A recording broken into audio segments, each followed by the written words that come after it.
তো আল্লাহ বলেন ইন্নাকা কাদিহুন ইলা রাব্বিকা কাদহান ফামুলাকি, হে মানুষ তুমি তোমার রবের কাছে পৌঁছা পর্যন্ত কঠোর পরিশ্রম করতে হবে, তারপরে তুমি তোমার রবের সাক্ষাৎ পাবে। তার মানে এই দুনিয়াটা হচ্ছে পরিশ্রমের জায়গা প্রিয় ভাইরা। এখানে পরিশ্রম না করলে সফলতার দেখা মিলে না। বাঁচতে হলে, সারভাইভ করতে হলে, টিকে থাকতে হলে আপনাকে পরিশ্রম করতে হবে। এই পৃথিবীতে কেউ কাউকে জায়গা করে দেয় না, এখানে জায়গা করে নিতে হয়, ঠিক কিনা বলেন? আপনি যদি পরিশ্রম করেন, পরিশ্রমে যে ঘাম ঝরে শরীর থেকে, পরিশ্রমের ঘামে জন্ম নেয় সফলতার বীজ। আপনি যখন হাড় ভাঙা পরিশ্রম করবেন, এই পরিশ্রমে যে লোনা পানি বেরোবে, যে ঘাম বেরোবে, এই ঘামেই জন্ম নেয় সফলতার বীজ। এবং সফলতার কোনো শর্টকাট হয় না প্রিয় ভাইরা। অনেকে অল্পতে সফল হতে চায়, শর্টকাট খুঁজে, আসে না নাই? না, সফলতার জন্য আপনাকে লং কাটে যেতে হবে। ওখানে কোনো লিফট থাকে না, সিঁড়ি বেয়ে উঠতে হয়। অনেকে চায় যে সফলতার লিফটে উঠবো, সুইচ চাপবো, সাকসেসফুল ইন লাইফ। না, এত সহজ না, আপনাকে সিঁড়ি বেয়ে উঠতে হবে। তাহলে পরিশ্রমের কোনো বিকল্প নেই। এই দুনিয়াটা হচ্ছে পরিশ্রমের জায়গা, সংগ্রামের জায়গা। আপনি সফল হতে হলে আপনাকে পরিশ্রম করতে হবে, করতেই হবে।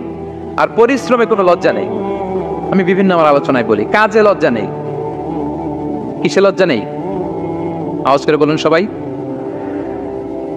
কাজে লজ্জা নেই। লজ্জা হচ্ছে অলসতায়, লজ্জা হচ্ছে হাত পাতায়, লজ্জা হচ্ছে অকর্মণ্যতায়। কাজে লজ্জা আছে? লজ্জা কিসে বলেন সবাই? লজ্জা হচ্ছে অলসতায়, অকর্মণ্যতায়। যারা কাজ না করে ফুটানি মারে, ওইটাতে লজ্জা। অনেকে আছে ফুটানি মারে, আছে না নাই? কাজ করে না, সব ফুটানি, এই ফুটানিতে লজ্জা। কিন্তু পরিশ্রমে কোনো লজ্জা নেই। এজন্য আল্লাহ তাআলা বললেন ইয়া আইয়ুহাল ইনসান ইন্নাকা কাদিহুন ইলা রাব্বিকা কাদহান ফামুলাকি, হে মানুষ তোমার রবের কাছে পৌঁছা পর্যন্ত তোমাকে পরিশ্রম করতে হবে। হাড় ভাঙা পরিশ্রম করে আমার কাছে আসতে হবে, তবেই সফলতা মিলবে। অন্য আয়াতে আল্লাহ তাআলা বলছেন লাকাদ খালাকনাল ইনসানা ফি কাবাদ, নিশ্চয়ই মানুষকে আমি কষ্ট এবং পরিশ্রম নির্ভর করে তৈরি করেছি।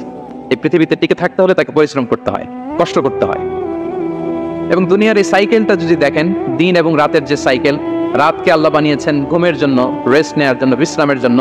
আর দিনকে আল্লাহ বানিয়েছেন কর্মচঞ্চল করে, কাজের জন্য। দিনের মধ্যে কর্মস্পৃহা আছে। আল্লাহ তাআলা সূরা নাবাতে বলছেন ওয়াজআলনান নাহারা মাআশা, আমি দিনকে বানিয়েছি কর্মচঞ্চল। দিনে আপনি কাজ করবেন, হাড় ভাঙা পরিশ্রম করবেন, তবেই সফলতা ধরা দিবে, ঠিক কিনা বলেন? তাহলে প্রথমে আমরা জানলাম এই পৃথিবীতে পরিশ্রম করতেই হবে, পরিশ্রমের কোনো বিকল্প নেই। সফল হতে চাইলে কি করতে হবে? আওয়াজ করে বলবেন, কি করতে হবে? এবং ইসলাম এই পরিশ্রমকে উৎসাহিত করে, পরিশ্রমের মাধ্যমে যে ইনকাম, এটাকে উৎসাহিত করে। বিষ্ণু ইসা ইসলাম বলেন মা আকালা আহাদুন তাআমান কাত্তু খায়রান আইয়াকুলা মিন আমালি ইয়াদাই, মানুষ পরিশ্রম করে তার দুই হাত দিয়ে উপার্জন করে যে জীবিকা নির্বাহ করে, এর চেয়ে শ্রেষ্ঠ জীবিকা পৃথিবীতে আর নেই। আল্লাহু আকবার। আপনারা যারা কষ্ট করে ঘাম ঝরিয়ে উপার্জন করেন, এই পৃথিবীতে এর চেয়ে শ্রেষ্ঠ উপার্জন আর হতে পারে? পরিশ্রম করে ঘাম ঝরিয়ে আপনি যে রিজিক এর বন্দোবস্ত আপনার হয়, এই খাবারের চেয়ে শ্রেষ্ঠ খাবার পৃথিবীতে হতে পারে? এরপর বিষ্ণু ইসলাম বললেন ওয়া ইন্না নাবিয়াল্লাহি দাউদ আলাইহিস সালাম কানা ইয়াকুলু মিন আমালি ইয়াদি, আল্লাহর নবী দাউদ আলাইহিস সালাম তিনি নিজ হাতের উপার্জন থেকে খেতেন। সুবহানাল্লাহি ওয়া বিহামদিহি। তিনি আর্মার বানাতেন, যুদ্ধাস্ত্র। তিনি বর্ম বানাতেন, নিজ হাতে বর্ম বানিয়ে, যুদ্ধাস্ত্র বানিয়ে বিক্রি করে সেটা দিয়ে জীবিকা নির্বাহ করতেন। আল্লাহু আকবার। তাহলে পরিশ্রমের কোনো বিকল্প নেই। শ্রমের মাধ্যমে যে উপার্জন, এটা শ্রেষ্ঠ উপার্জন। তাই শ্রমজীবী যারা আছেন, মনক্ষুণ্ণ হবেন না, মন ছোট করবেন না। You are the super hero,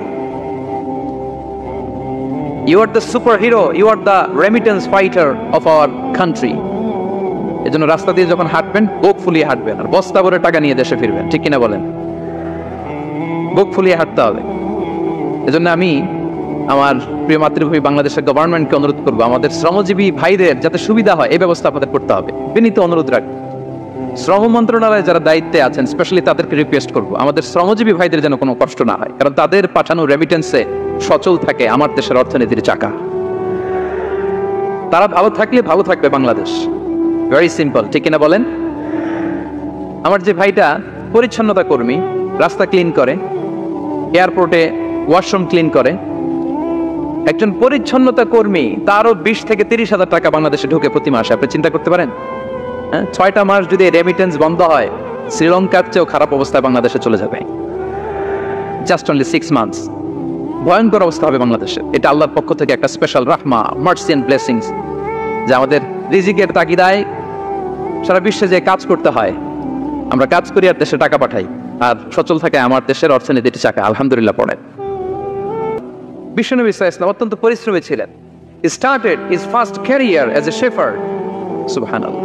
ওনার প্রথম ক্যারিয়ার উনি রাখাল হিসেবে শুরু করেছেন। রাখালরা যে কাজ করে, অর্থাৎ মরুভূমিতে ভেড়া, মহিষ, ভেড়া, ছাগল, তারপর বকরি, দুম্বা, এই চরানোর কাজগুলো দিয়ে বিষ্ণু সাল্লাল্লাহু আলাইহি ওয়াসাল্লাম তার ক্যারিয়ার শুরু করেছেন এজ এ শেফার্ড। বিষ্ণু সাল্লাল্লাহু আলাইহি ওয়াসাল্লাম বলেন, সহিহ বুখারীর বর্ণনা, মা বাআসাল্লাহু নাবিয়্যান ইল্লা রাআল গানাম। আল্লাহ তাআলা এই পৃথিবীতে এমন কোন নবী পাঠায় নাই যে নবীরা ছাগল চড়ায় নাই। সুবহানাল্লাহ পড়বেন না? সাহাবারা বললেন, ওয়া আনতা ইয়া রাসূলুল্লাহ, হে আল্লাহর নবী আপনিও ছাগল চড়িয়েছেন? বিষ্ণু সাল্লাল্লাহু আলাইহি ওয়াসাল্লাম বললেন, নাআম, আমিও ছাগল চড়ি।